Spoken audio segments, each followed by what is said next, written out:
to treat or manage diabetes than the medication train.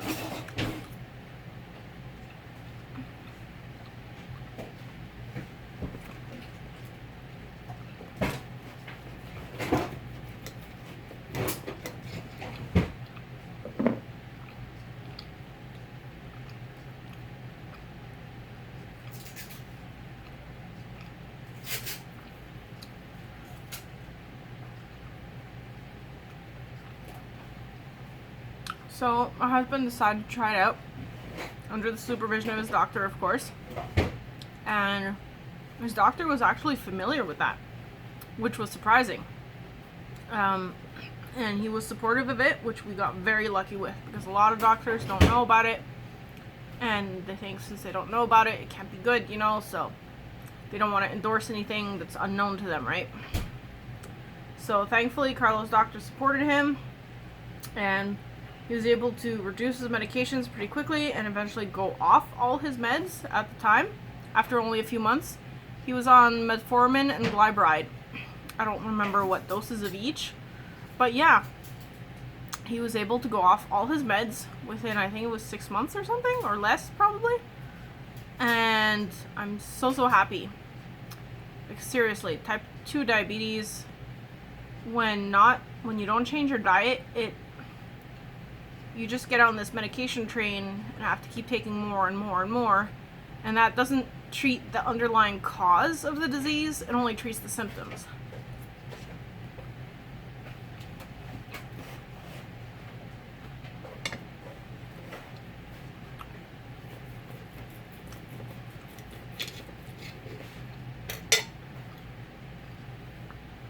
I'm gonna get more butter.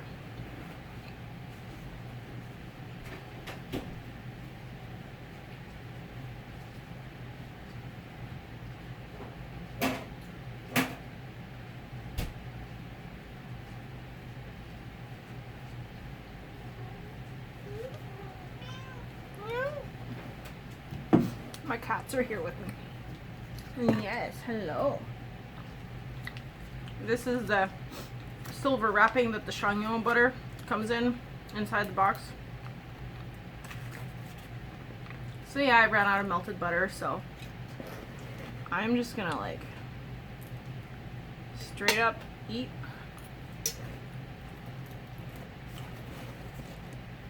some butter. I love butter.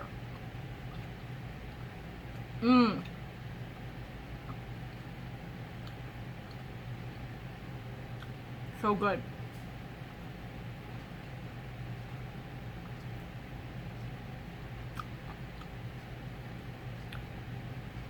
Anyone who's familiar with keto knows it's important to get enough fat in your diet.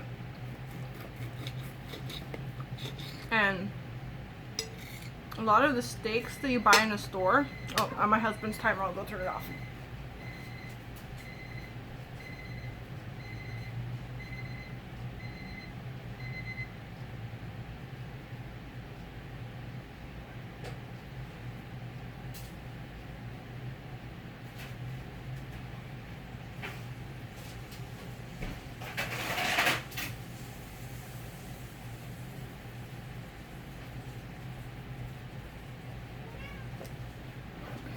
So yeah, anybody who's familiar with keto knows that it's important to get enough fat in your diet. And I started buying actually just straight up beef fat from the butcher at my grocery store. And they'd look at me funny and be like, "What are you doing with this?" And I told them, well, some of it I just cut up in pieces and fry it and eat it with my steak, and some of it I grind it up and mix it in with my hamburger meat and make these awesome sous vide burgers. Absolutely amazing. The best thing about sous vide burgers is that you can have rare burgers and have them perfectly safe to eat because they've been pasteurized.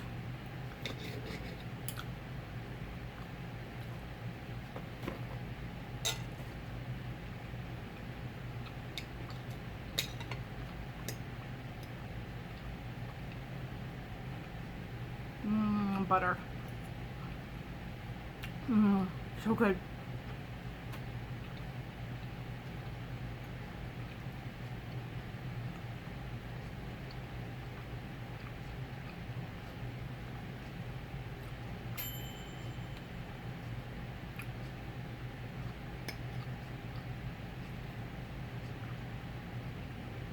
When I had the idea for this, I was thinking to myself, oh, but I'm not a pretty girl that wears makeup,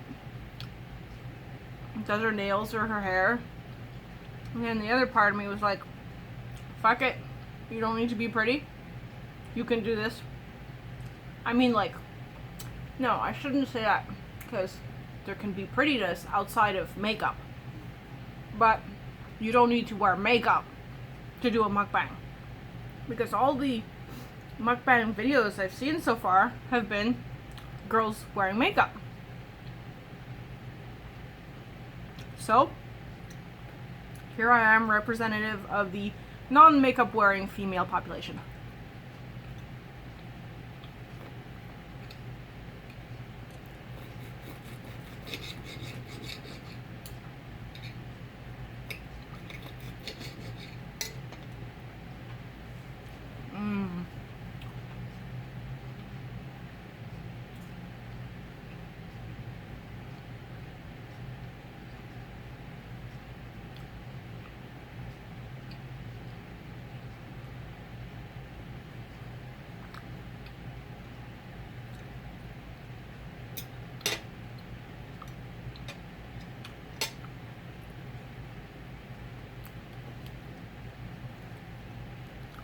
When I was working at a fancy-ish pizzeria on Saint Laurent Street for a while, they'd have appetizer plates with cured meats, and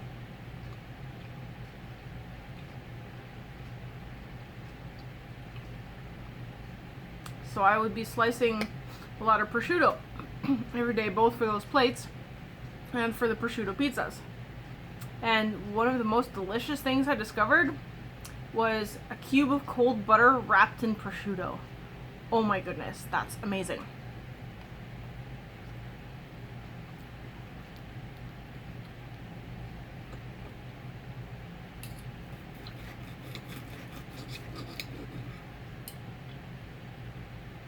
Yay, cat hair.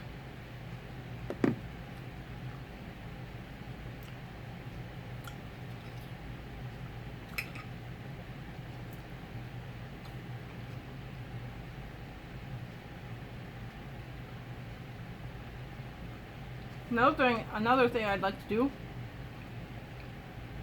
would be to eat cubes of cold butter, either rolled in like mass-produced Parmesan cheese, or like good freshly grated Parmesan cheese with a bit of salt. That was amazing too.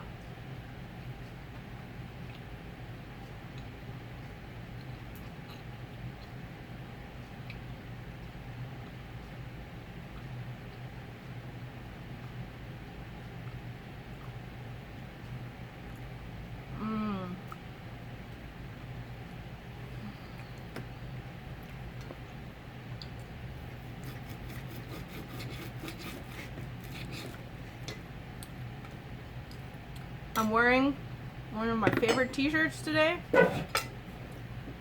This one. Very fitting for today's meal. I bought it online a couple months ago after I did my 30-day carnivore challenge and decided, you know what, I'm gonna stick with 90% carnivore indefinitely because I love this and I feel great.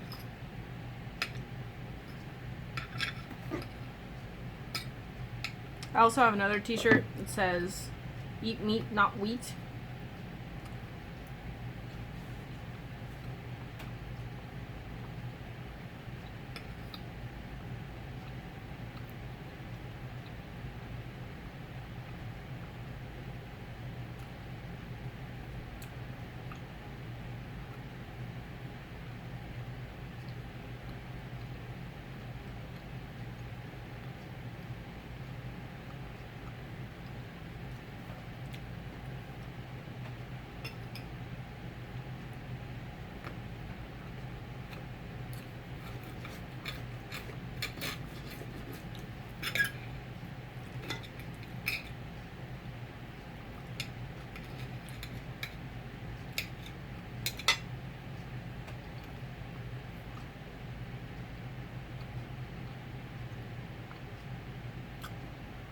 it's kind of a conundrum for me, like whether or not to talk about, or to what extent to talk about weight loss, because the whole diet industry is bad, fat shaming is bad.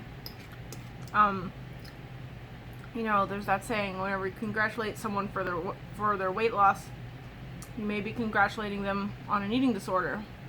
And people of any size can be eating disordered, right? And, you know, so I've been aware of the health at any size and the fat positivity movement for a couple of years now. So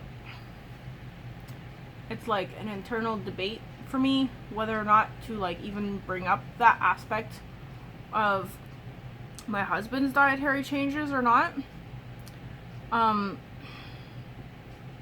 Like, whoops, cat, you knocked over my camera. Here we go.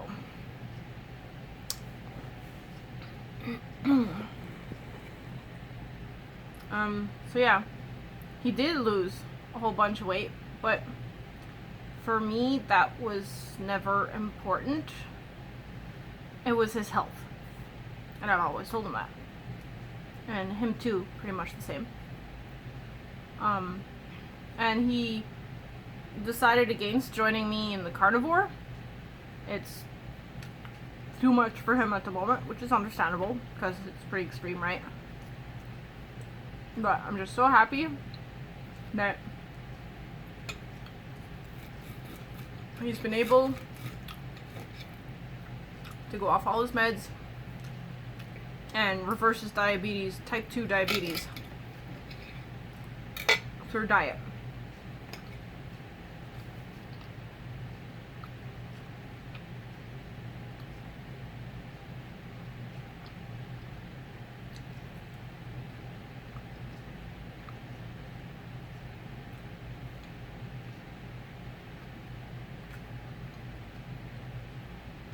My friends and family are generally supportive of the way I eat. I'm very grateful. And like at work and with acquaintances, I usually don't bring it up unless they ask directly. Or if the subject comes up, you know, I might mention it, but I tend to be conflict avoidant most of the time. So if they start ranting about how, or if they seem really militant about their way of eating, I just don't bother arguing.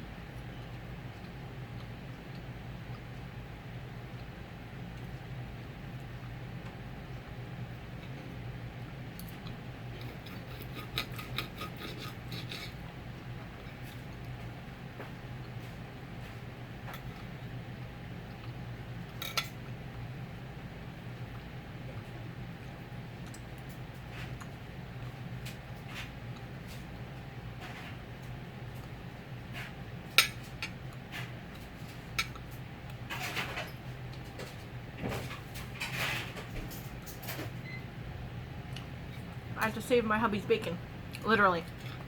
We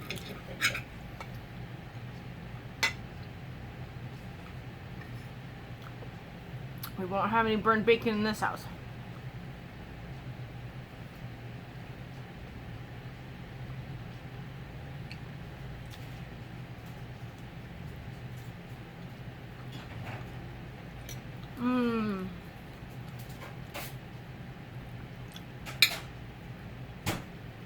There's a chewy bit in here.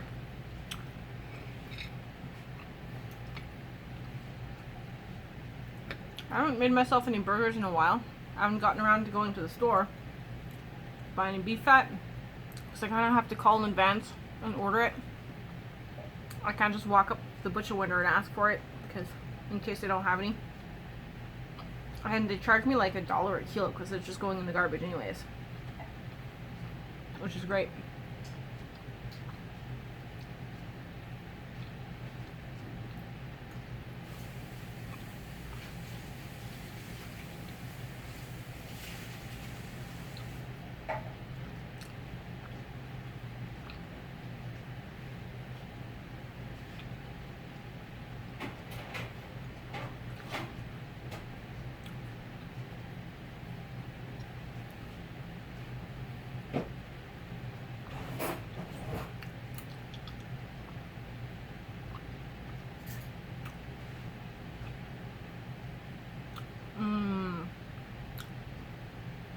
That was so freaking good.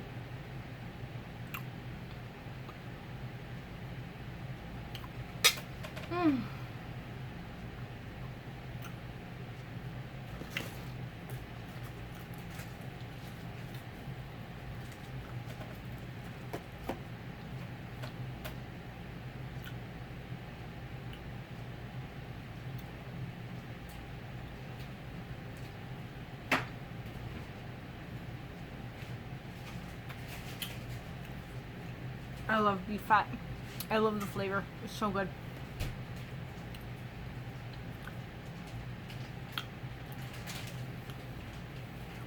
I even made my own tallow to cook with.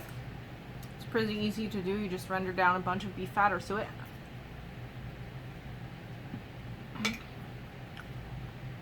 And I went to the Atwater Market to buy already rendered tallow, but they didn't have any, but they had lamb fat instead. So I got that, and since it's ruminant as well, it's pretty much the same texture. Like, it's very hard and waxy when it's cold, and it has a good smoke point for searing steaks.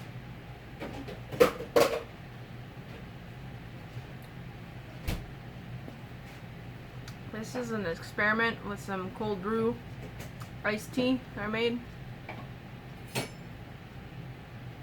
There's this awesome tea store here in Montreal called Camellia Sinensis, and they have these 4 types of cold brew iced tea, and this one is the orange vanilla rooibos, and it's not called that, it's got some other fancy name, but I can never remember them by the fancy name, so I just go by the actual flavors. And so I decided to do an experiment and brew it at double the strength and then mix it half and half with club soda, which is okay, I guess. I think I'll mix it stronger next time though. And these are completely unsweetened, of course. I stopped using stevia or any sweeteners a couple years into keto when I learned that, you know, it spikes your insulin just as much as sugar does. Dr. Jason Fung talks about that in his blog.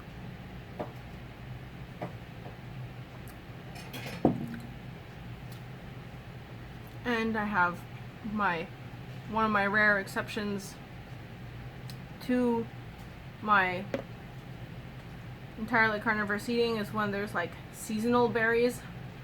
So I went to the store for my steak and I saw they happened to have Quebec strawberries. Sorry, raspberries.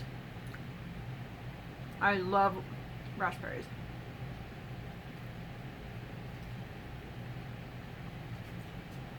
So I buy some when we're in season locally. Let me just one turn to jam.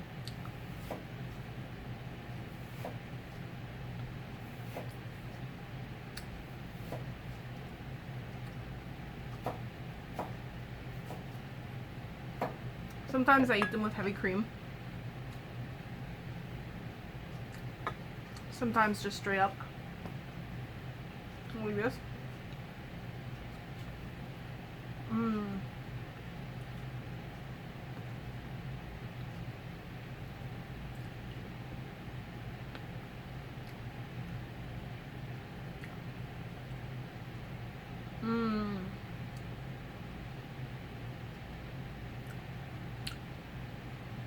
Ah, I'm so full. That was amazing. Ah, I have seeds in my teeth. Yay. Thank you for watching. I'll put links in the description. Like and subscribe.